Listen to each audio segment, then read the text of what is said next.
আপনি কি জানেন ধনতেরাস মানে ধনত্রয়োদশীর দিনে মানুষ শুধু সোনা বা রূপো নয়, ঝাঁটাও কেনেন। শুনতে অদ্ভুত লাগতেও পারে, কিন্তু এর পেছনে রয়েছে এক গভীর ধর্মীয় ও প্রতীকী অর্থ।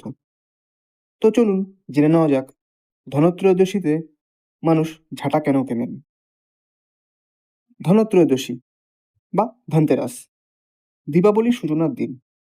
এই দিনটি ধন ও সমৃদ্ধির প্রতীক হিসাবে পালিত হয়। প্রাচীন হিন্দু বিশ্বাস অনুযায়ী এই দিনে মা লক্ষ্মী পৃথিবীতে অবতীর্ণ হন এবং পরিচ্ছন্ন আলোকিত ঘরেই প্রবেশ করেন। তাই ঘরবাড়ি পরিষ্কার রাখা এবং নতুন জিনিস কেনা খুবই শুভ বলে মনে করা হয়। তো এখন প্রশ্ন হলো, ঝাঁটাই কেন? ঝাঁটা আমাদের জীবনের একটি প্রতীক। এটি দিয়ে আমরা ময়লা পরিষ্কার করি। তেমনি ধর্মীয় বিশ্বাসে ঝাঁটা হলো অশুভ শক্তি, নেতিবাচকতা আর দারিদ্র্য দূর করার একটি প্রতীক।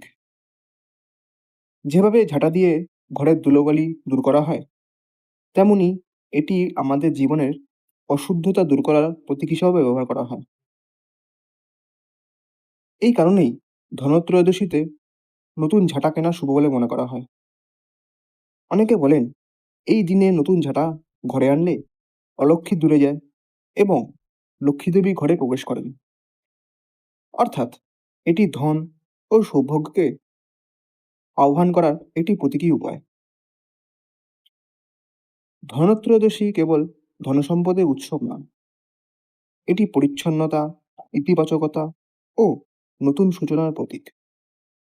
তাই এই দিনে ঘর যেমন পরিষ্কার রাখবেন, তেমনি মনও পরিষ্কার রাখবেন।